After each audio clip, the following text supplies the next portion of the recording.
To get this shot in 2022's Bullet Train, Brad Pitt was attached to a wire rig capable of rotating him 360 degrees, while this green suit performer safely controlled his movements. Paired with this wind machine, the VFX team could integrate him naturally into these slow-mo shots of the train mid-blast. From performing risky stunts in the air and at sea to pushing car chases to new heights, here's what 12 2022 movies looked like behind the scenes. For Top Gun Maverick, Tom Cruise wanted to send himself and the rest of the cast up in real fighter jets. But first they had to go through an intense 5-month flying boot camp taught by none other than Tom himself. This ranged from learning how to withstand high Gs to escaping an underwater plane crash. The cast started training in single-engine Cessna 172 Skyhawks before building up to the more aerobatic Extra 300. And an L-39 Albatross got them used to the more complex maneuvers they'd be doing on camera. The result?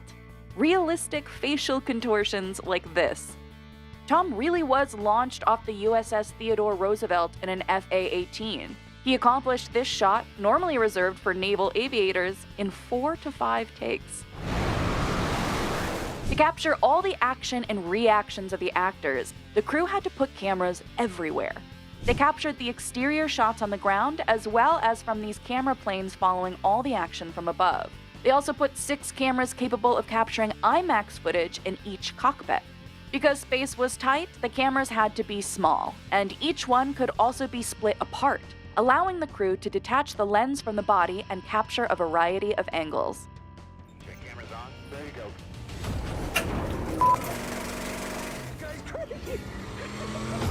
To safely achieve this dangerous car chase in the Batman, the stunt team decided to split it up, filming it in several separate locations. They shot the riskiest parts on a half-mile stretch of highway, allowing them to film 100 vehicles swerving and hydroplaning. And this stunt driver was able to drive the Batmobile through a real explosion. For action shots where Robert Pattinson and Colin Farrell were visible, the actors hopped into these hub cars, where mounted cameras captured them in the driver's seat while a stunt person operated the car from above. But the secret to tying it all together? These LED screens. 7 cameras captured the stunt team's real driving footage, which then played on this 360-degree screen. The Batmobile and the Penguin's car were placed on moving platforms in front for realistic movements, while the LED screens provided realistic lighting and reflections.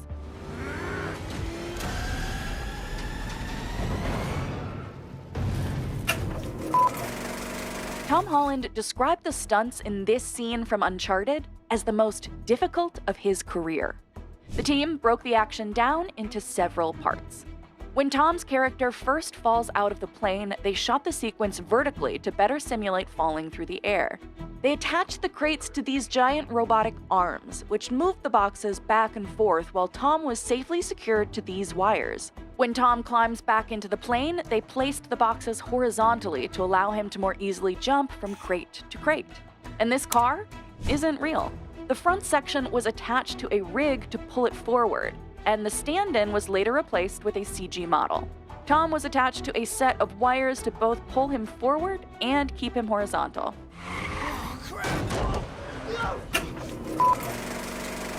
Rising Sun Pictures worked on over 300 visual effects shots for the latest Thor movie, Love and Thunder, including a giant god and a battling baby.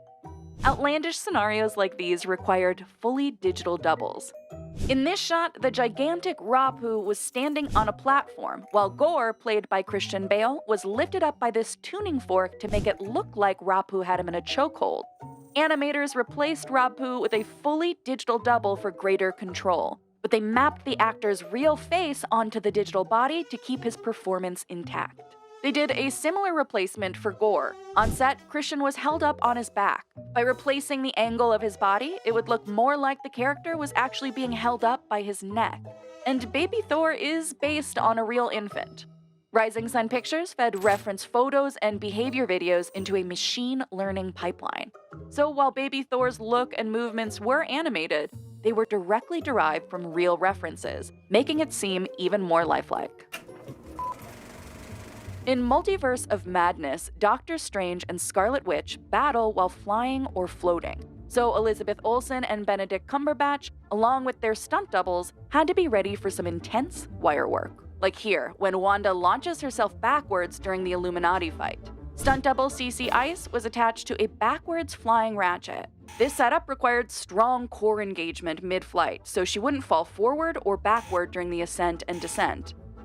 And by rehearsing it enough to get the timing right, she could land in the right spot without looking. The setup changed for the aftermath of this floor explosion. This time, Cece was on a half wrap, meaning the cable was partially wrapped around her body while also attached to her harness. That way, once the ratchet was activated, Cece would spin around before hitting the floor. But certain wire setups worked for multiple situations. The crew filmed this flying stunt horizontally. However, they filmed it in front of a green screen, meaning they could also use it as a vertical takeoff from the ground. But for the comfort and safety of the actors, sometimes a tuning fork worked better.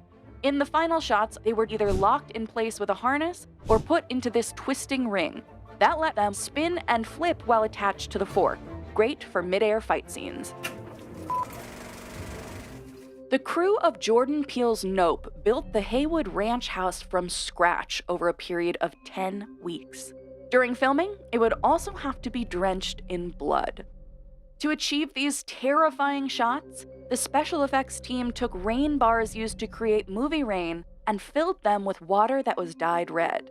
That created the look of bloody rain, but it would wash away too quickly.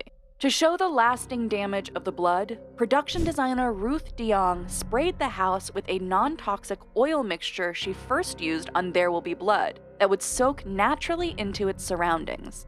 The crew even strapped objects like an ice cream machine to the roof to represent the aftermath of the aliens' attack. For this unforgettable storm sequence on a luxury yacht in Triangle of Sadness, all that turbulence was really happening in camera thanks to these gimbals under the sets. The base could only hold around 12,000 pounds, so the boat interiors had to be split into two separate sets. One with the hallway and bedrooms, and another with the dining room. The steel base holding the set was placed on a gimbal that was capable of tilting the set from side to side. To find the right amount of movement to mimic a storm, the team tested several motions with objects and crew members. According to Panorama SFX's Matthias Johnson, they started by tilting the boat from 0 to 1.5 degrees as the storm picked up, all the way up to 13 degrees, making everything from the chairs to wine glasses to the food on this plate shake. And while the moving sets were filmed in front of a blue screen, the water you see splashing on the windows was real. The crew member you see here had to always spray in the correct direction based on the boat's forward movement. As the storm got worse, Panorama had to do some extra work, like placing an air cannon under this exploding toilet and mixing 2,000 liters of water with soy sauce and oatmeal to get the right color and texture once the boat starts flooding. The rocking sets were so effective that some of the crew actually got seasick. This film's fight scenes raised the stakes by using everyday objects as weapons, which were specially designed and rigged by the props department. Like this keyboard. The props team cut a hole in it in advance, covered it with a piece of cardstock, and then glued all the keys back on so this pipe could easily go through it. For others, like this riot shield used by Michelle Yeoh, they removed these small pieces of exposed metal. Same went for all the zippers and buckles on Ke Huy Quan's deadly fanny pack, which they covered in foam. But the fights went far beyond that. The cast members had to go through wushu and nunchuck training. And in tribute to Wire Fu, Jamie Lee Curtis performed a flying knee move here, and Michelle looked like she was delivering major blows with just one pinky.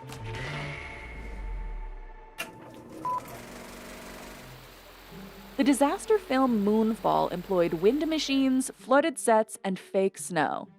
But director Roland Emmerich had to go far beyond that, like pulling the actors on wires to account for the Earth's changing gravitational pull as the moon approaches. But the biggest challenge, this avalanche-based car chase. This involved a combination of special effects and VFX wizardry. While the wide shots would always be CG, they also needed shots of the actors in the cars. So the special effects team built these hovercraft-like platforms for each car, controlled either by hand or by hydraulics. These let them safely slide, float, drift, and crash into each other.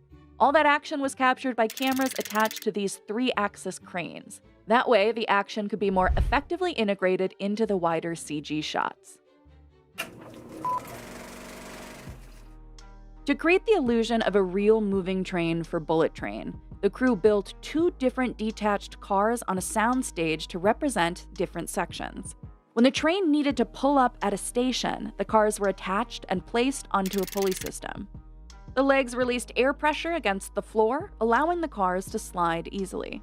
Additionally, each car's walls could come down, allowing the crew to easily move around the interior and to film fight scenes. To add the illusion of movement, the VFX team shot real footage of landscapes in Japan and then sped it up and projected it on these LED screens. The crew also filmed overhead footage from drones. VFX artists could then seamlessly place the CG train and tracks into those shots.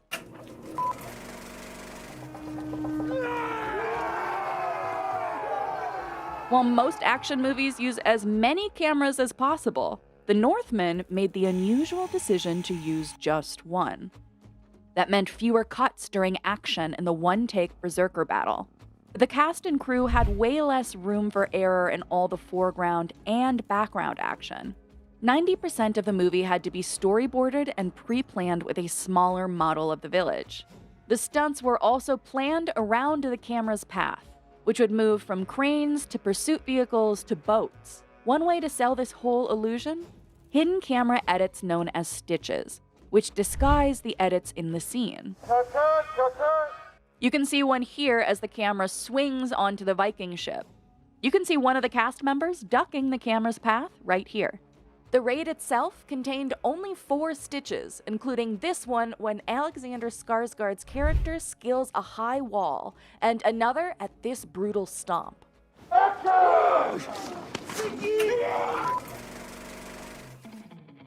To properly bring Elvis's story to life, director Baz Luhrmann built accurate replicas of Graceland and Beale Street and even acquired 300 cars and motorcycles to stand in for Elvis's famed collection.